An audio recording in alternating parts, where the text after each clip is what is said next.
Hi viewers, welcome to our channel. ప్రస్తుతం మనతో పాటు ప్రముఖ పొలిటికల్ అనలిస్ట్ తిమ్మంది రామారావు గారు ఉన్నారు. వారితో ఒకసారి మాట్లాడదాం. సార్ నమస్కారం. నమస్తే బాబు. సార్, పవన్ కళ్యాణ్ గారు నిన్న ఇండిపెండెన్స్ డే సందర్భంగా మాట్లాడిన ఒక వీడియోలో ఒక క్లిప్ని వైసీపీ వాళ్ళు సోషల్ మీడియాలో పెట్టేసి విపరీతంగా ట్రోల్ చేస్తున్నారు సార్. అంతే అందులో పవన్ కళ్యాణ్ గారు ఏం మాట్లాడారు అంటే, భగత్ సింగ్ సూసైడ్ చేసుకొని చనిపోయారు, ఆత్మహత్య చేసుకొని చనిపోయారు అని చెప్పారు సార్. ఇది పవన్ కళ్యాణ్ డిప్యూటీ సీఎం యొక్క అజ్ఞానం అని చెప్పేసి వైసీపీ వాళ్ళు విపరీతంగా ట్రోల్ చేస్తున్నారు. అంటే బ్రిటిష్ వాళ్ళు ఉరితీశారు భగత్ సింగ్ గారిని, అటువంటి జ్ఞానం కూడా లేదు అన్నట్టుగా విమర్శిస్తున్నారు సార్. మరి దీనికి విమర్శల పైన మీ సమాధానం ఏంటి? మరి పవన్ కళ్యాణ్ గారి ఆ స్పీచ్ పైన మీ ఒపీనియన్ ఏంటి? అంటే వాళ్ళ అజ్ఞానమో పవన్ కళ్యాణ్ గారి అజ్ఞానమో కానీ లేకపోతే నా అజ్ఞానమో తెలియదు. నేను కొంతవరకు బాగా చదువుకున్నవాడిని. అక్కడ ఎవరో ఒక ఆవిడ చాలా అసహ్యమైన వ్యక్తి, ఎవరో మా పేరు గుర్తు రావటంలే, ఆవిడేదో ట్రోల్ చేసిందట. దాన్ని ఆధారంగా తీసుకొని ఆవిడేదో శ్రీభాష అపలాచారులాగా అయితే జిడ్డు కృష్ణమూర్తిలాగా, అంటే వీళ్ళ పేర్లు తెలుసో తెలీదో కానీ అట్లాంటి ప్రవచకుల్లాగా భావించి మొత్తాన్ని పార్టీ భుజాన్ని వేసుకుంది. అక్కడ పవన్ కళ్యాణ్ చెప్పింది ఏమిటంటే, భగత్ సింగ్ ఉరికయ్యకు వేలాడినప్పుడు ఎవరు కూడా ఉరి తీయలేకపోయారు. ఎందుకు వచ్చిందయ్యా వందే మాతరం అనడం మాని విడిపించేస్తూ ఉన్నారు.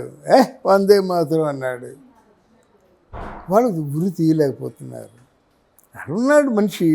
అంటే చంపడానికైనా చచ్చిపోవడానికైనా వాడు సహకరించాలి, ఆయన సహకరించడం లేదు. వందే మాతరం అంటే మిగతా వాళ్ళందరూ ప్రతిధ్వని రోమాలు గగురు పొడుస్తాయి అన్నమాట. మిగతా వాళ్ళందరూ భారతీయ భక్తులందరూ కూడా వందే మాతరం వందే మాతరం వందే మాతరం ఉంటే ఉరి తీయలేకపోతున్నాడు. ఉరి కష్టంగా అయిపోయింది అన్నమాట. నా దేశం కోసం నేను ఆనందంగా అసూలు వాస్తానని చెప్పేసి ఆ ఉరి కొయ్యికి తాను బిగించుకొని అప్పుడు తన్నేశాడనమాట. వాళ్ళు చంపినట్ట, భగత్ సింగ్ చంపుకున్నట్ట. దాన్ని ఏమంటారు, ఉరి అంటారా, తనంతట తాను చచ్చిపోయాడంటారా? ఎంత ఉద్వేగభరితమైనటువంటి క్షణాలు. ఏమీ లేకుండా ఆయన ఆత్మ ఏదో వంక దొరికిందని పేటరేకపోతే ఎలాగవుద్ది? ఇంకోసారి భగత్ సింగ్ తాలూకు చరిత్ర తెలిస్తే వాళ్ళకి తెలుస్తుంది. వాళ్ళకి ఏమి తెలిసండి? నోటుకు వచ్చినట్టు మాట్లాడడం, అబద్ధాలు మాట్లాడడం, నిందారోపణలు చేయడం తప్ప రామరాజ్యం అంటే వాళ్ళకి తెలుసా? అలాగే సాక్షాత్తు వెంకటేశ్వర స్వామి గుడి దగ్గర ఆ ముద్దనష్ట పనకూడదు, కానీ అనకూడదు. ఆ ప్రధాన అర్చకుడు రమణ దీక్షితులు లేవని చెప్పాడు తెలిసిన బయటికి రాగానే, అయ్యి బాబోయ్ నా దృష్టిలో ఈ జగన్మోహన్ రెడ్డే సాక్షాత్తు వెంకటేశ్వర స్వామి అన్నాడు. అప్పుడు మీ బుర్రలు పనిచేయరు. అది పిచ్చివాడు, నువ్వేంటి ఇలాగ అంటున్నావు? అలాగంటే నువ్వు దెబ్బతినేస్తావు, ఆయన దెబ్బతినేస్తాడు అని చెప్పొచ్చు కదా. చుట్టూ ఉంటారు కదా. వెంకటేశ్వర స్వామి గుడి ముందు ప్రాంగణంలో ఆ వెంకటేశ్వర స్వామే జగన్మోహన్ రెడ్డి అన్నప్పుడు చుట్టూ ఒక పనికి మాలి వాడు ఆ ప్రధాన అర్చకుడు. తర్వాత కుమిలి ఏడ్చాడు, నేను తప్పులు చేశాను, నన్ను మన్నించమని ఏడ్చాడు. మీలో ఎవరికైనా జ్ఞానం ఉంటే నువ్వేంటి అసలు అనకూడదుగా. నా గుళ్ళో అభినందించడం మంచిది కాదు. గుడిలో సాష్టాంగ నమస్కారాలు చేసినా, గుళ్ళో కాళ్ళకు నమస్కారాలు చేసినా చాలా నష్టం. అది ఆ నష్టమే ఎన్టీ రామారావుని గొప్ప కూలిపోయేలా చేసింది. ఆ నష్టమే రాజశేఖర రెడ్డిని కూడా తునాతునకలు చేసింది. అక్కడ ఉన్నవాళ్ళు ఒకరికైనా బుద్ధి జ్ఞానం లేదా? మనం ఏమనుకోవాలి? ఆయన చుట్టూ ఉన్న వాళ్ళందరూ భజన పనులు అనుకోవాలన్నమాట. నిజంగా ఉంటే వెంటనే వాళ్ళు ఏం చేసి ఆ పూజారి బయటికి లాగి, అంటే పూజారి లోపల కొట్టకూడదు, అంటే ప్రధాన అర్చకుడు కదా, అందువల్ల బయటికి లాగేసి కుమ్మేయద్దు. కనుక ఈ విషయాలన్నీ ఎందుకు చెప్తున్నానంటే, జగన్మోహన్ రెడ్డి చుట్టూ ఉన్న వాళ్ళకి ఒక అవగాహన లేదు.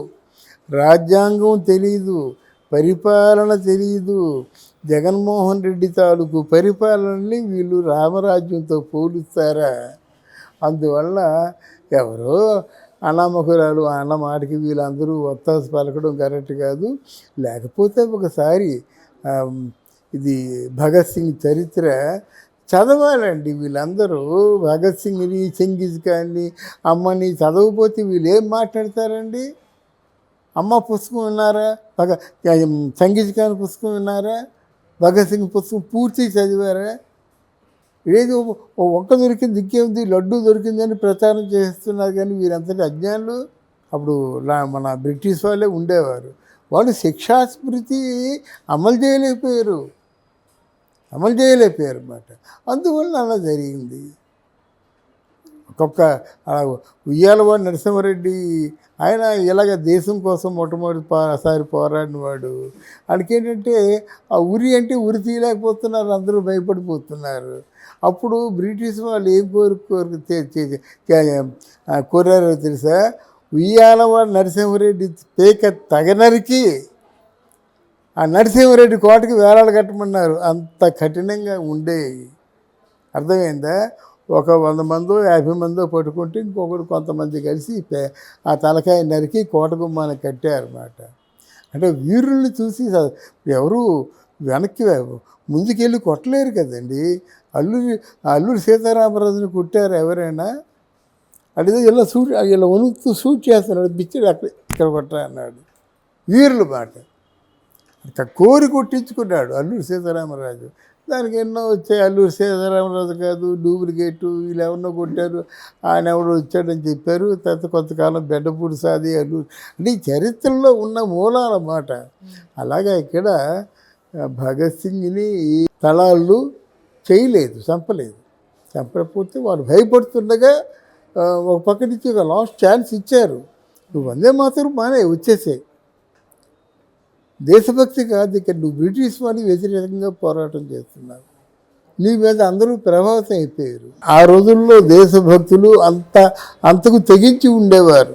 అందువల్ల ఎవరో పనికి మాలిన ఒక ట్రాష్ చెప్పినంత మాత్రంలో ఈ ట్రాష్ అంతా తీసుకొని దాన్ని ట్రోల్ చేయడం అన్నది ఎంత హాస్యాస్పదం అండి.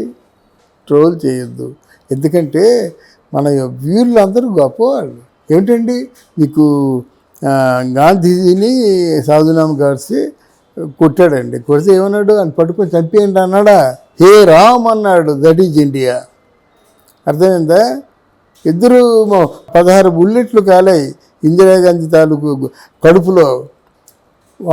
ఆవిడ మామూలుగా ఫస్ట్ ఆర్డర్ ఏంటంటే వాళ్ళు ఏం చేయొద్దు, వాళ్ళు శిక్షించొద్దు, చచ్చిపోయింది. వాళ్ళు నా పిల్లలే అంటే ఆవిడ ఉద్దేశం, సిక్కులు కూడా నా పిల్లలే అని చెప్పడం మాట. ఇట్లాంటి త్యాగవీరులు ఉన్నప్పుడు మనం ఇలాగ అనుకుంటే ఎలాగవుద్దండి? తక్కువ వాళ్ళు కాదు. భగత్ సింగ్, అల్లూరి సీతారామరాజు, చంద్రశేఖర్ ఆజాద్ వీళ్ళందరూ కూడా వాళ్ళు చంపుతారండి. వాళ్ళు చావాలి కానీ